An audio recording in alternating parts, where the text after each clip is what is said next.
विद्यार्थी मित्र हो, मागच्या तासिकेमध्ये आपण BA तृतीय वर्ष ऐच्छिक मराठी भाषा विज्ञान या अभ्यासपत्रिकेमधील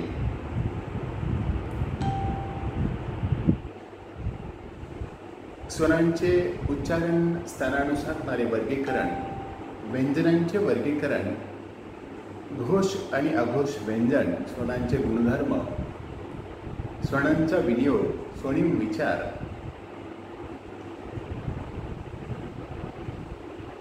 असा फरक या ठिकाणी आपण बघितलेला आहे.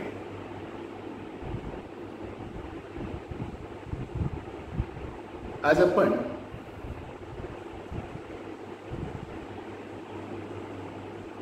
स्वर आणि व्यंजन यामध्ये काय फरक आहे याचा विचार करणार आहोत. मित्रहो, आपल्याला माहित आहे की स्वरांप्रमाणे व्यंजने सुद्धा मौखिक आहेत. म्हणजेच मानवी मुखावाटे फुफ्फुसातून निघालेली हवा तोंडातील विविध अवयवाच्या सहाय्याने तोंडामध्ये ज्या ज्या ठिकाणी अडवली जाते त्यानुसार स्वर निर्माण होतात. तसेच स्वर देखील निर्माण होतात. आणि म्हणून व्यंजन आणि स्वर यामध्ये महत्त्वाचा फरक काय? तर व्यंजनांचे उच्चार होताना तोंडात हवा वेगवेगळ्या ठिकाणी अडवली जाते आणि त्यानुसार वेगवेगळे व्यंजन तयार होतात. आणि व्यंजनामध्येही घोष आणि अघोष असे दोन प्रकार असतात. परंतु स्वरांचा उच्चार होताना मात्र हवा तोंडामध्ये कुठेही अडवल्या जात नाही. आणि स्वर आणि व्यंजन यामध्ये हाच महत्त्वाचा फरक आहे.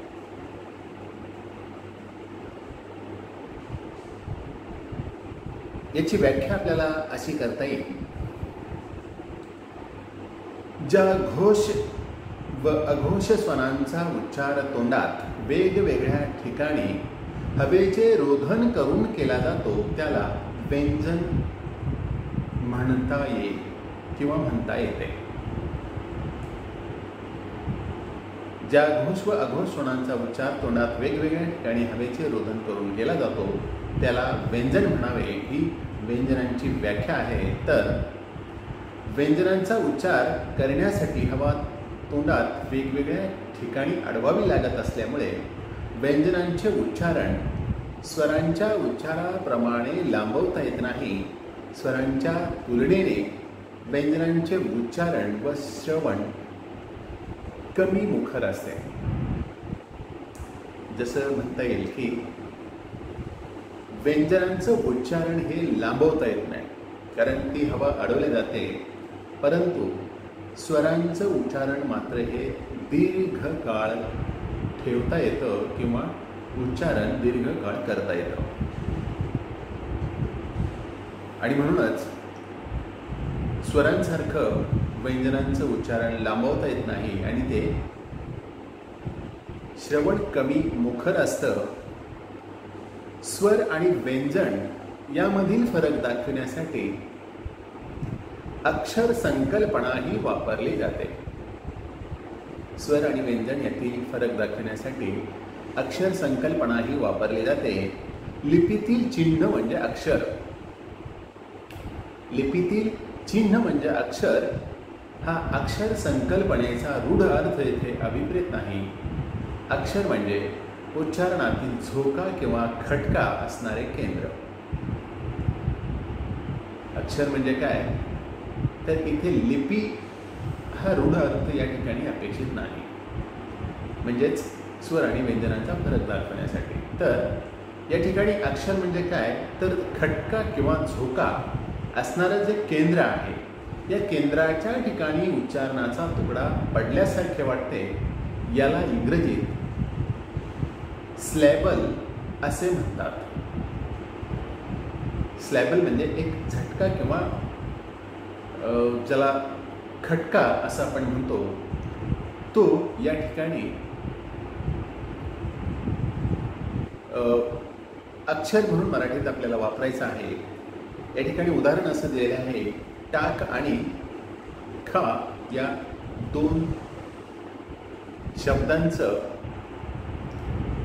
उच्चारणातील झोका हा एकदाच व आ या स्वरांच्या जागी आहे.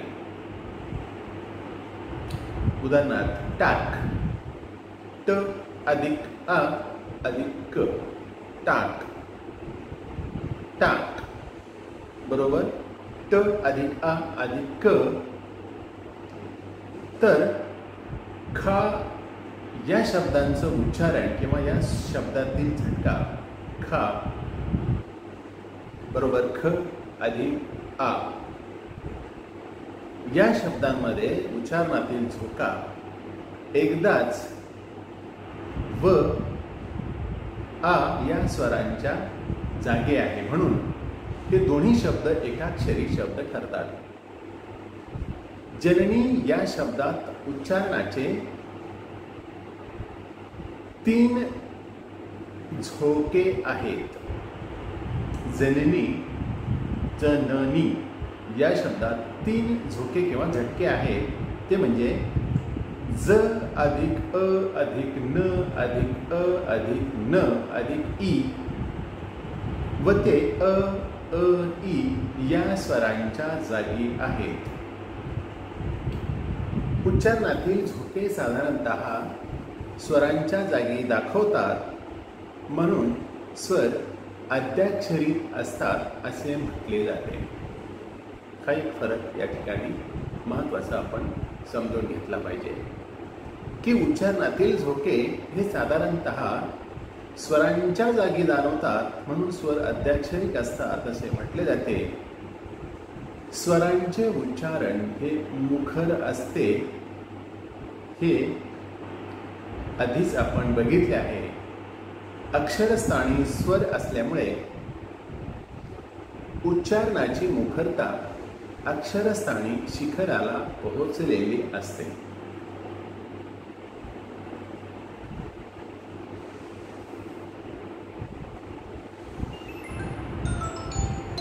ज्या स्वरांचे उच्चारण हे मुखर असते ते स्वर अद्याक्षरी असल्यामुळे ज्या भाषामध्ये एकही स्वर नसलेले शब्द आढळतात तिथेच केवळ अपवादात्मक स्वरूपात अक्षरत्व व्यंजनांच्या ठिकाणी आढळते. आफ्रिकेतील काही भाषांमध्ये असे शब्द आपल्याला आढळतात आणि म्हणून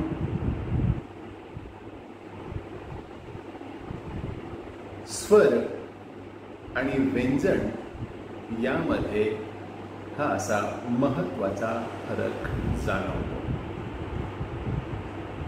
या ठिकाणी आणखी एक गोष्ट आपल्याला लक्षात घ्यायला पाहिजे ती म्हणजे की स्वरांचं उच्चारण हे तोंडामध्ये कुठेही हवा अडवून होत नाही आणि त्याचं उच्चारण हे दीर्घ असतं. म्हणूनच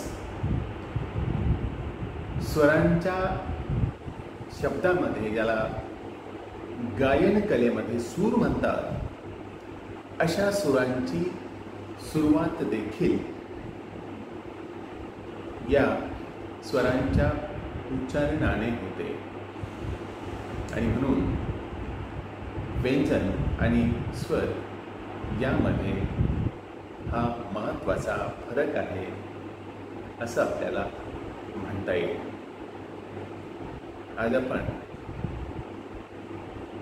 स्वर आणि व्यंजन यामध्ये नेमका काय फरक आहे, स्वरांची व्याख्या काय आहे आणि व्यंजनांची व्याख्या काय आहे हे या ठिकाणी सोदाहरण समजून घेतलेले आहे आणि हा फरक निश्चितच आपल्याला स्वर आणि व्यंजनामध्ये फरक कसा असतो हे समजून घेण्यास कारणीभूत ठरला असेल अशी अपेक्षा करतो. थांबतो.